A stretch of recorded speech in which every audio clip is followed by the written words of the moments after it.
नमस्कार दोस्तों, कहानी को शुरू करने से पहले हमारे चैनल एक कहानी को सब्सक्राइब कर ले और घंटी को दबा दे, जिससे हमारी वीडियो आप तक पहले पहुंच सके।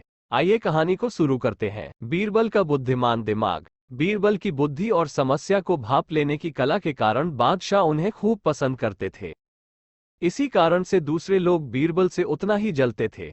इन जलने वालों में से एक अकबर का साला भी था।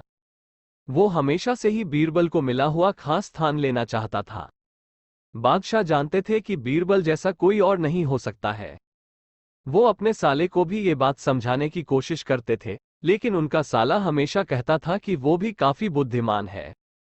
इन सब बातों के कारण एक बार बादशाह के मन में हुआ कि अब ये ऐसे नहीं मानेगा, इसे कुछ कार्य देकर ही समझाना पड़ेगा।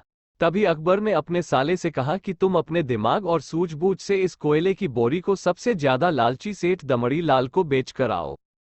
अगर तुमने ऐसा कर दिया तो मैं तुम्हें तुरंत बीरबल की जगह दे दूंगा।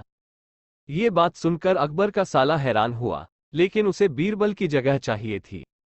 इसी सोच के साथ वो कोयले की बोरी लेकर सेठ के पास पहुंच गया। सेठ ऐसे ही किसी की भी बातों में आने वाला नहीं था, इसलिए उसने उसे खरीदने से मना कर दिया। अब अपना उदास चेहरा लेकर अकबर का साला महल लौट आया। उसने कहा कि मैं इसे नहीं बेच पाया। इतना सुनते ही बादशाह ने बीरबल को अपने पास बुलाया।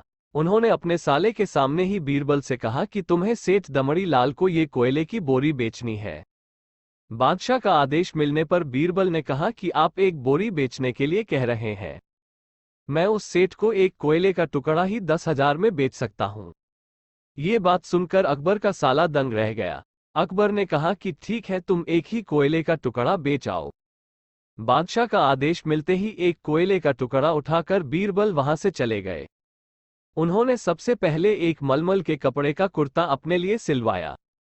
फिर उसे पहनकर अपने गले में हीरे मोती की मालाएं डाल ली और महंगे दिखने वाले जूते भी पहन लिए। इतना सब करने के बाद बीरबल ने उस कोयले के टुकड़े को सुरमा यानी काजल की तरह बारीक पीसकर एक कांच की डिब्बी में डलवा लिया। इसी भेष में वो महल के मेहमानघर में आ गए। फिर बीरबल ने एक इश्तिहार दिया कि बगदाद में एक जाने माने शेख पहुंचे हैं जो जादुई सुरमा बेचते हैं। सुरमे की खासियत में बीरबल ने लिखवाया कि इसे लगाने वाला अपने पूर्वजों को देख सकता है। यदि पूर्वजों ने कोई धन छुपाकर रखा है तो वो उसका पता भी बता देंगे।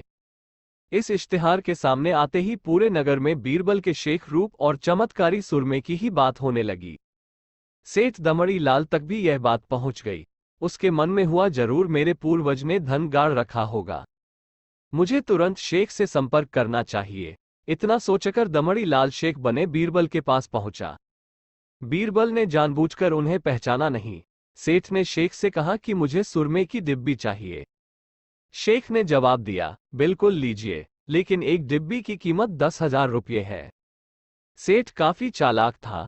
उसने शेख से कहा कि मैं पहले सुरमा आंखों पर लगाना चाहता हूं, उसके बाद पूर्वजों के दिखने पर ही मैं 10,000 रुपये दूंगा। शेख बने बीरबल ने कहा कि ठीक है, आपको ऐसा करने की इजाजत है।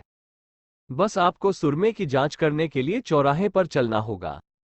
चमत्कारी सुरमे का करिश्मा देखने के लिए वहां लोगों की भीड़ लग गई। तब बीरबल बने शेख जोर जोर से कहने लगे कि इस चमत्कारी सुरमे को सेठ जी लगाएंगे। अगर ये सेठ अपने माता पिता की ही औलाद हैं तो इन्हें सुरमा लगाते ही तुरंत पूर्वज नजर आ जाएंगे। पूर्वज नहीं दिखे तो मतलब ये होगा कि वो अपने माता पिता की औलाद नहीं है। असली औलादों को ही यह सुरमा लगाने पर अपने पूर्वज नजर आते हैं। ये सब कहने के बाद शेख ने सेठ की आंखों पर सुरमा लगा दिया और कहा कि आंखें बंद कर लो। सेठ ने आंखें बंद तो की, लेकिन उन्हें कोई भी नहीं दिखा। अब सेठ के मन में हुआ कि मैंने कह दिया कि मुझे कोई नहीं दिखा तो भारी अपमान हो जाएगा। इज्जत को बनाए रखने के लिए सेठ ने आंख खोली और कहा कि हाँ, मुझे अपने पूर्वज दिख गए। इसके बाद गुस्से में लाल सेठ ने बीरबल के हाथ में 10,000 रुपये थमा दिए। अब खुश होते हुए बीरबल महल चले गए। उन्होंने कहा कि लीजिए बादशाह, एक कोयले के 10,000 रुपये, और सारा किस्सा सुना दिया। यह देखते ही बादशाह का साला मुंह बनाकर महल से चला गया। उसके बाद से उसने कभी भी बीरबल की जगह लेने की बात अकबर से नहीं की। दोस्तों, अगर हमारी कहानी पसंद आए हो तो वीडियो को लाइक और चैनल को सब्सक्राइब और बेल आइकन को प्रेस कर ले ताकि हमारी न्यू अपडेट आपको जल्द से जल्द मिल सके।